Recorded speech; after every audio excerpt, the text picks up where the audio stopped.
Nothing in this video is intended as medical advice. You must see a licensed practitioner for any evaluation, treatment, or prescription. Just get an idea of what you can see well. And then, now, what Dr. Bates did that was so brilliant was he started noticing what was the difference between people that see really clearly and that have blurry vision. Okay, and he found the main thing. See if you can feel this now. Do you ever feel yourself just staring? Like right now, try just staring at the computer or staring at that book or magazine or whatever, or staring at the picture on the wall. Or if you're in Australia, which I think Will is, maybe it's light outside. You're looking, staring. Can you feel how that would compromise your vision? Can you feel how it's related? Now your shoulders are tight, your belly's tight when you stare. How much movement would it take to break that stare? Just start swaying a little bit. I'm standing up just because I like to at my computer. And even if you're sitting, just start swaying a little bit. Now, while you're swaying, try to stare. You really can't even do it, right? Or it's harder. And another really wonderful thing starting to happen as you sway is you're starting to blink. And another really wonderful thing starting to happen too. You're starting to breathe. Okay, this is what you want to take to your computer, right? Unfortunately, we have this mantra about our computer that our computer really sucks and it's ruining our eyes. Okay, and unfortunately, if we say those words, then it becomes true. But pretend you're at your computer now, and most of you don't have to pretend. And now, just get a little movement going. And, I don't know, a little music or whatever helps you this way. Okay, Tom Petty, Rolling Stones. I'm dating myself. Let's see. Younger people. Whoever they are. Okay, and so just feel how profoundly different this is and realize this is the difference between clear vision and blurry vision. It's also the difference between tight shoulders and relaxed shoulders. It's also the difference between breathing probably another 100% during the day, which is very healing. Oxygen is good for everything, especially the eyes. Okay, so this is what we want to do. So if you're still swaying, maybe you can even stand up. You can adapt this sitting down if you want. But what we're going to do is take a fresh look at what some of you already know, because you've read about the Bates method, or you have my program, or you have somebody else's book or program. And notice how I'm just starting to go now more.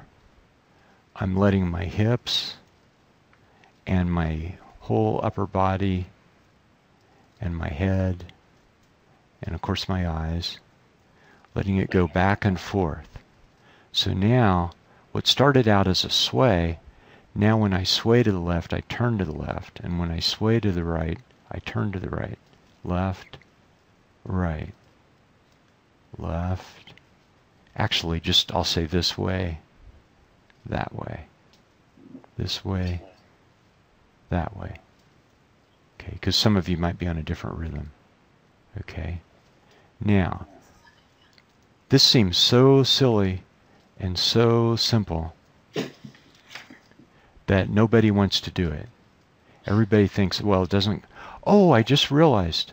Let's see. Nathalie, if you feel conspicuous or anything, you can. I think you can press *1 on your phone. You want to try that? To mute, and then press *1 again if you want to be able to talk back to me again. Greg, do you hear me? I do. It didn't work. Awesome. Okay, I thought because we tried to mute the microphone on the computer, and it looks like it doesn't work. Oh, okay. Well, So I apologize. I apologize. I think the computer just program, I think it just likes you, and it wants to. We stay in touch. Yeah. Okay. So if everybody's still swinging, I think most of you are watching this, and so you can kind of see me going back and forth. Now, here's the thing. Most people won't do this swing. They'll start out doing it, but they'll think, there's nothing here. This is silly. Little kids do this. But it's profound what this can do. For starters, you may not want to jump right into palming because, you may have a lot of tension swimming around in your body. And sometimes it helps to move the bigger muscles first. The legs and the hips. Okay. So you might already be starting to feel something really nice from this. And something might be letting go. Okay. So if you want to just kind of launch in after this webinar to a daily practice, one that will definitely sharpen your eyesight, I'd recommend doing this in the morning is an especially good time, because then you're kind of setting the tone for your day. I mean, how can you do this even as much as we're already doing it? I'm still swinging, in case you're on the phone. Okay. A little nuance we'll add is as you swing to the left, swing to the right, is most people tend to go too fast. And if you go too fast, it's almost going to kind of feed the stress rather than dissipate it. Okay? So you're going about this speed, one way and then the other way. One way and then the other way. Okay? So I'll pretend I can see and I'll say, you guys are great. You're doing it just right. Okay. So now back and forth. So if you do this just for a couple minutes when you get up in the morning, now imagine that meeting that you're all freaked out about, or that paper or that report that you don't have done, or those Christmas cards that you absolutely have to get out today. Do you feel how the whole world is different? It's all shifted. The eyes are absolutely at the center of this kind of strain, especially for people that, some people manifest in different ways. Some people will put their strain into their belly and have digestive problems, or other people might, manifest something more like asthma, or who knows. But when you have an eyesight condition, it's absolutely wrapped up with everything else. And if you improve your eyesight, you will be improving other things at the same time. I absolutely promise. Your neck and your shoulders will feel much better. So now notice, the ideal for this is if you're standing up. I put it on this note here, but in the fray of how we started, I forgot to mention that if you could remove your glasses and even contacts, you'll have a much better experience from this webinar. So still back and forth a little bit more, and now pause. Okay, and I guess I'll have to ask Nathalie because she's the only one I can talk to right now. Does that feel pretty good? Yes, I'm more relaxed. Good, good. Okay, thanks. Okay, I'm glad your microphone's still on, because now I can feel like I'm talking to somebody out there. Okay, so now I want everybody to take another look at the eye chart, and it might be more clear, or your magazine or your picture or calendar or whatever you're looking at, and it might be more clear. But even if it's not more clear yet, I bet you'll notice something else. Somehow your eyes feel more vital, and you can start to do what's called, well, let's see, we could give it different names: sketching, shifting. The thing is, rather than staring, we want to constantly be moving. Okay? We want to constantly be moving. If we're staring, we're straining. Okay? In fact, even if we're spacing out, we're probably straining. Okay? So now, just get that as a reference point again.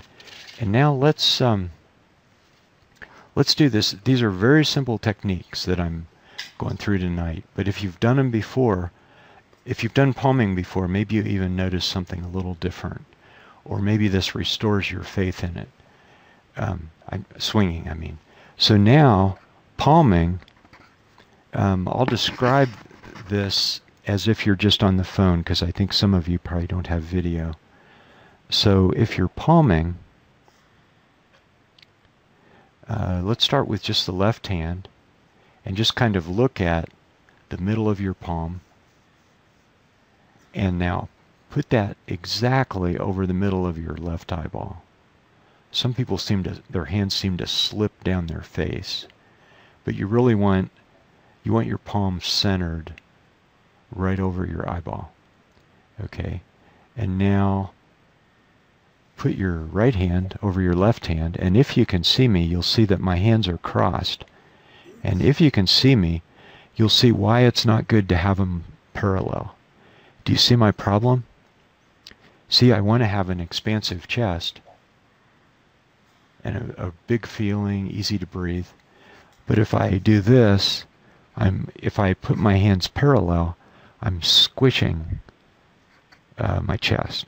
So I want to have the left hand and then the right hand, and they're just gently overlapping. And it's worth quite a bit of trouble to find a comfortable position for palming. So the most common and simple one is that you're just sitting in a chair, and if you're at a desk right now, is just slightly lean forward. And you see, you want to lean forward from your hips. You don't want to collapse your chest. Same rationale as before, because you want your chest to feel expansive. So just bending from your hips forward a bit until your elbows comfortably touch the table or the desk. Okay, drop your shoulders, and this may take a little experimenting, until you get this in a way that it's really comfortable.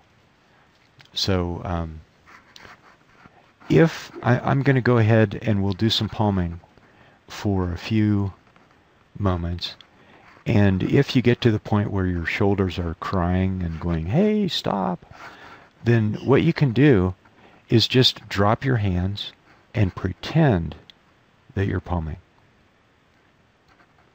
Okay, so go ahead and you're palming now. And I taught martial arts for many years, subtle martial arts. And it's interesting. Everybody tries hard to do things right, and in doing so, they all strain.